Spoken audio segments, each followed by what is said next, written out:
रात का समय था। शमशान घाट में लाशों को जलाया जा रहा था और आग की लपटें एक विशालकाय रूप ले रही थी। मनुष्य का जीवन लकड़ियों से ही शुरू होता है, अंत में शमशान घाट में लकड़ियों से ही उसका अंत कर दिया जाता है। मनुष्य के जन्म का तो पता नहीं, लेकिन मृत्यु से तो उसे एक न एक दिन सामना करना ही होता है। एक दिन उस गांव में लाशों का आतंक छा गया था। शमशान घाट में लाशें जली जा रही थी।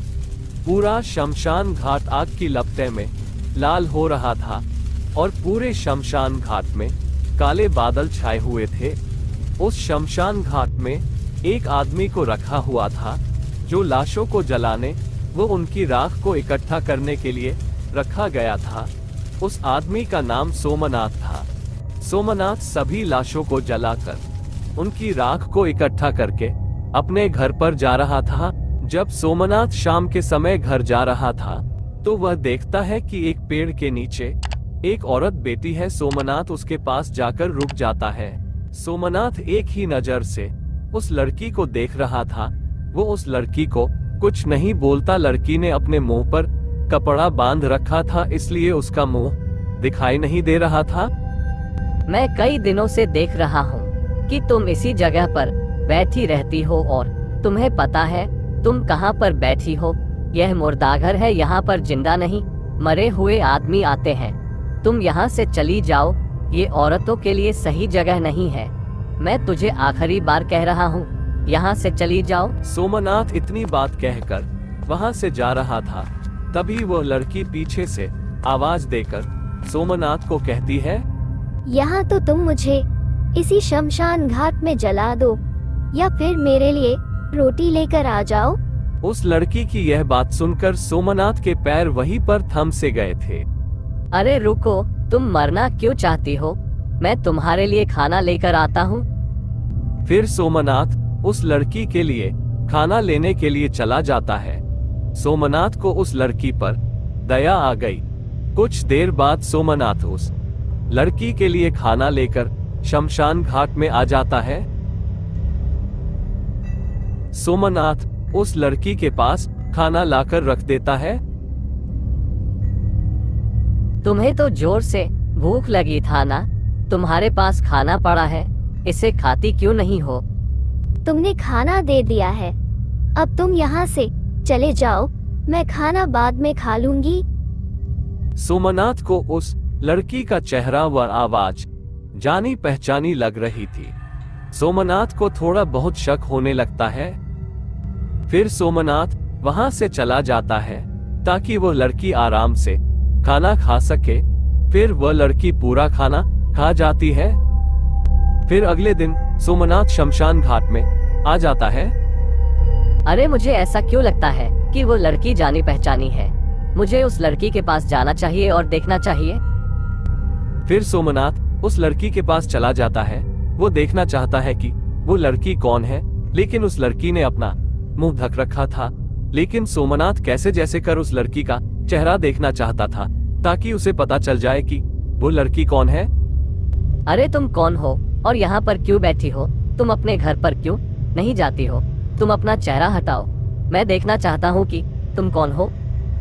लड़की अपने चेहरे से रुमाल नहीं हटाती। तभी हवा का एक तेज झोंका आता है और उस लड़की के रुमाल हवा में उड़कर दूर गिर जाती है। अरे बेटा सुमन, तुम हो? तुम्हारी यह हालत किसने की है और तुम इस हालत में कैसे आई? फिर सुमन अपने पिताजी के सामने जोर जोर से रोने लग जाती है। सुमन की हालत बहुत खराब हो चुकी थी। तभी सुमन के पिताजी सोमनाथ सुमन से कहते हैं, अरे बेटा सुमन, तुम तो अपने ससुराल गई हुई थी और तुम्हारी ऐसी हालत किसने की? क्या हुआ था तुम्हारे साथ बेटा? अब क्या बताऊं पापा, मेरे साथ क्या हुआ था इसमें मेरी कोई गलती नहीं है।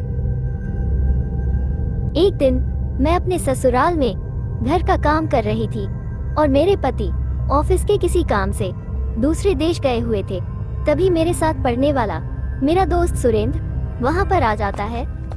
वो सुरेंद्र बिना रुके सीधा मेरे पास चला आता है।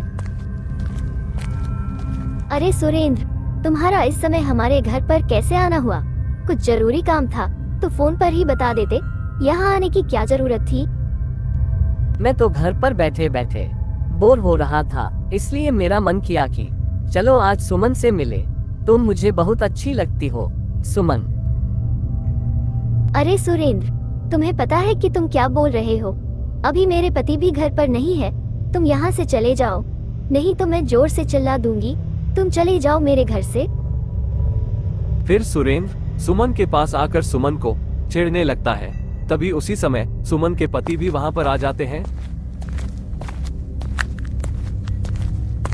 अच्छा, तो मेरे पीछे ये सब कुछ चल रहा है, तभी मैं सोचूं कि आजकल सुमन का नेचर चेंज क्यों हो गया। तुम मेरे पीछे दूसरे लोगों के साथ रंग रंगलियां मना रही हो।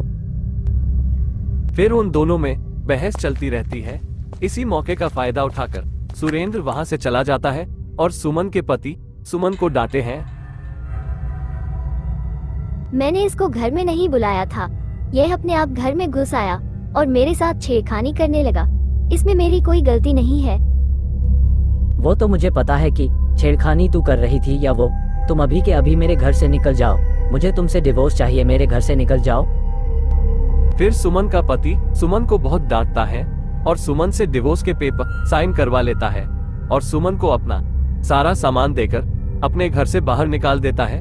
सुमन का पति एक अच्छा इंसान नहीं था। वो यही चाहता था कि उसकी पत्नी उसके घर से बाहर निकल जाए। सुमन अपनी सारी घटना अपने पापा को बता दी थी।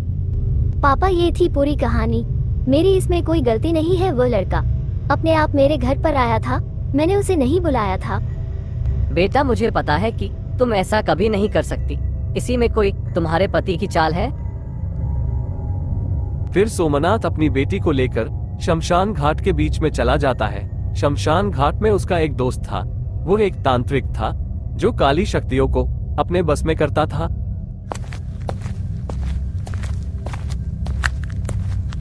भैरव तांत्रिक, तुम्हें अब एक काम करना होगा।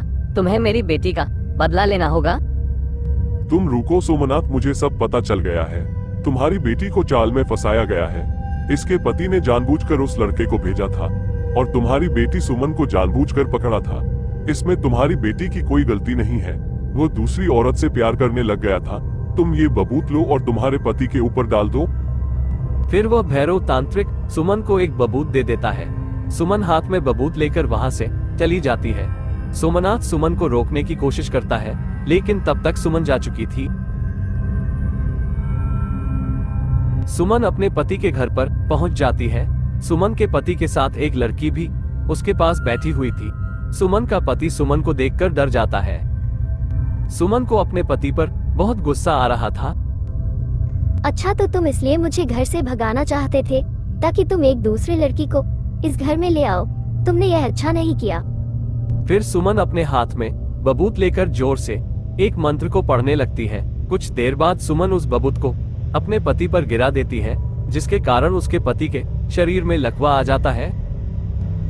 तुमने यह अच्छा नहीं किया। तूने मुझे धोखा दिया है, इसलिए आज के बाद तू कभी भी अपने पैरों पर नहीं चल पाएगा और तू अपने पैरों पर कभी खड़ा नहीं हो पाएगा।